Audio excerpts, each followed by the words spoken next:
kita ingat ketika datang seorang wanita kepada Nabi SAW. Dia hamil dari zina. Dia mengatakan, ya Rasulullah, inni hubla minas zina. Nih, yang di perutku ini hasil zina Rasulullah SAW. Dia laporan langsung kepada Nabi SAW. Kata Nabi SAW, engkau pulang sampai engkau melahirkan. Bayangkan selama 9 bulan. Beban dosa zina. Dia merasakan syahwat, ada nikmat di sana. Tapi karena dia tahu murka Allah Subhanahu wa taala, dia tahu bagaimana seharusnya dia dirajam, maka beban itu terus selama 9 bulan sampai bayi itu lahir. Dia gendong itu bayi, dia datang kepada Nabi SAW. Ya Rasulullah, aku sudah melahirkan anak ini. Nabi SAW. Nabi menolak, dia mengatakan, engkau bawa pulang itu anak, kau susuin. Disusui sampai 2 tahun. Selesai disusui, dibawa lagi. Bayangkan 9 bulan plus 2 tahun. Dia terus menyesali dosa yang dia lakukan. Karena dia kenal sama Allah. Dia tahu azab Allah itu pedih. Dia tahu bahwasanya Nabi Adam alaihi salam dikeluarkan dari surga karena satu dosa. Mungkinkah dia kembali ke surga dengan banyak dosa? Setelah 2 tahun dia kembalikan itu. Dia taruh itu bayi kepada Nabi SAW, mengatakan, ya Rasulullah, udah selesai. Nih anak udah bisa makan roti. Tahir nih ya Rasulullah. Sucikan aku wahai Nabi. Subhanallah, nih perempuan dirajam sampai mati. Ini penting ya. Karena bicara tobat itu harus ada penyesalan. Kalau tadi masih ada bangga ya. Kadang-kala bangga karena pernah pacaran sama fulan, apalagi merasa nikmat, merasa kenyamanan. Maka tobatnya belum selesai. Terus bagaimana supaya kita benar-benar bertobat kepada Allah SWT?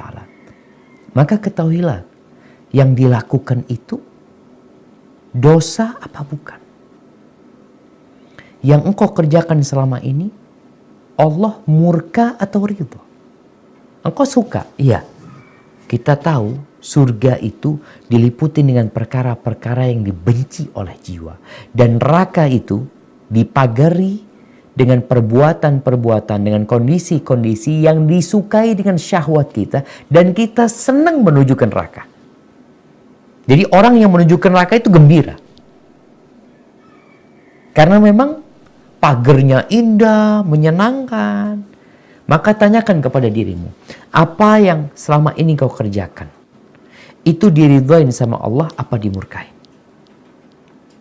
Kalau engkau mengatakan enggak, kayaknya enggak dimurkain, ya berarti bukan perbuatan dosa. Kenapa harus disesali? Orang itu menyesal karena melakukan sesuatu yang dimurkai Allah Subhanahu wa taala. Kemudian ketika engkau merasakan ada yang tersalurkan dari syahwatmu ke situ, apakah penyaluran itu boleh atau tidak? Kalau ternyata Allah murka, maka engkau harus bertobat. Siapa yang lebih engkau cintai? Allah atau syahwat dan kemauanmu? Makanya kita ingat ketika datang seorang wanita kepada Nabi SAW. Dia hamil dari zina. Dia mengatakan, ya Rasulullah, inni hubla minas zina. Nih, yang di perutku ini hasil zina Rasulullah SAW. Dia laporan langsung kepada Nabi SAW. Kata Nabi SAW, engkau pulang sampai engkau melahirkan. Bayangkan selama 9 bulan. Beban dosa zina. Dia merasakan syahwat, ada nikmat di sana. Tapi karena dia tahu murka Allah Subhanahu wa taala, dia tahu bagaimana seharusnya dia dirajam. Maka beban itu terus selama 9 bulan sampai bayi itu lahir. Dia gendong itu bayi. Dia datang kepada Nabi SAW. Ya Rasulullah, aku sudah melahirkan anak ini. Nabi SAW. Nabi menolak, dia mengatakan, engkau bawa pulang itu anak, kau susuin. Disusui sampai 2 tahun. Selesai disusui, dibawa lagi. Bayangkan 9 bulan plus 2 tahun. Dia terus menyesali dosa yang dia lakukan. Karena dia kenal sama Allah. Dia tahu azab Allah itu pedih. Dia tahu bahwasanya Nabi Adam alaihi salam dikeluarkan dari surga karena satu dosa. Mungkinkah dia kembali ke surga dengan banyak dosa? Setelah 2 tahun dia kembalikan itu. Dia taruh itu bayi kepada Nabi SAW, mengatakan, ya Rasulullah udah selesai. Nih anak udah bisa makan roti. Tahhirni ya Rasulullah. Sucikan aku wahai Nabi. Subhanallah, nih perempuan dirajam sampai mati. Selesai dirajam mati, Nabi SAW mensolati itu perempuan. Salah seorang sahabat bertanya, ya Rasulullah, atusalli alaiha wa qad zanat. Gimana engkau mensolatin dia sedangkan dia sudah berzina? Udah berzina dia. Apa kata Nabi SAW? Laqad tabat taubatan law qusimat ala 70 min ahli al-Madinati lawasi'atum. Tuh perempuan sudah bertobat yang kalau pahala tobatnya dibagikan kepada 70 penduduk Madinah cukup untuk mengampuni dosa-dosa mereka. Karena perasaan menyesal tadi. Jadi ketika anti belum menyesali, bahkan merasakan enak ini itu, coba anti bayangkan kalau anti diazab sama Allah SWT. Diambil kedua kaki anti, diambil kedua mata anti.